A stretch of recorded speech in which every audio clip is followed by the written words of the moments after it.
ನಮಸ್ಕಾರ, ನಾನು ನಿಮ್ಮ BR ನಾಯ್ಡು.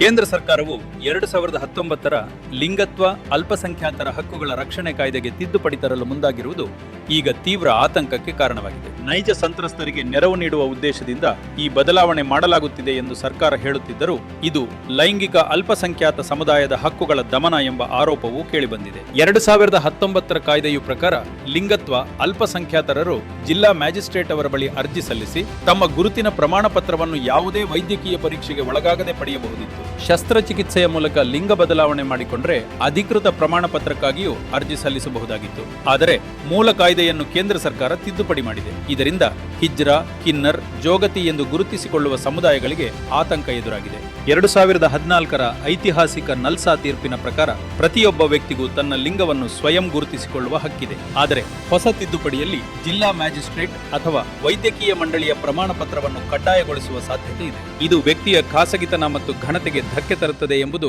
ಹೋರಾಟಗಾರರ ವಾದವಾಗಿದೆ. ತೃತೀಯ ಲಿಂಗಿ ಎಂದು ಗುರುತಿಸಿಕೊಳ್ಳಲು ದೈಹಿಕ ಅಥವಾ ವೈದ್ಯಕೀಯ ಪರೀಕ್ಷೆಗೆ ಒಳಪಡಬೇಕು ಎಂಬ ನಿಯಮವೇ ತಾರತಮ್ಯದಿಂದ ಕೂಡಿದೆ ಎಂದು ಸಮುದಾಯದವರು ಆಕ್ರೋಶ ವ್ಯಕ್ತಪಡಿಸಿದ್ದಾರೆ. ಸುಪ್ರೀಂ ಕೋರ್ಟ್ 2014ರಲ್ಲಿ ನೀಡಿದ ತೀರ್ಪಿನಲ್ಲಿ ಲಿಂಗತ್ವ ಅಲ್ಪಸಂಖ್ಯಾತರನ್ನು ತೃತೀಯ ಲಿಂಗಿಗಳು ಎಂದು ಗುರುತಿಸುವುದು, ಅವರಿಗೆ ಸಂವಿಧಾನಬದ್ಧ ಮೂಲಭೂತ ಹಕ್ಕುಗಳನ್ನು ನೀಡುವುದು, ತಮ್ಮ ಲಿಂಗವನ್ನು ಸ್ವಯಂ ಗುರುತಿಸಿಕೊಳ್ಳುವ ಹಕ್ಕನ್ನು ಎತ್ತಿ ಹಿಡಿಯುವುದು ಎಂಬ 3 ಮುಖ್ಯ ಅಂಶಗಳನ್ನು ಒತ್ತಿ ಹೇಳಿತ್ತು.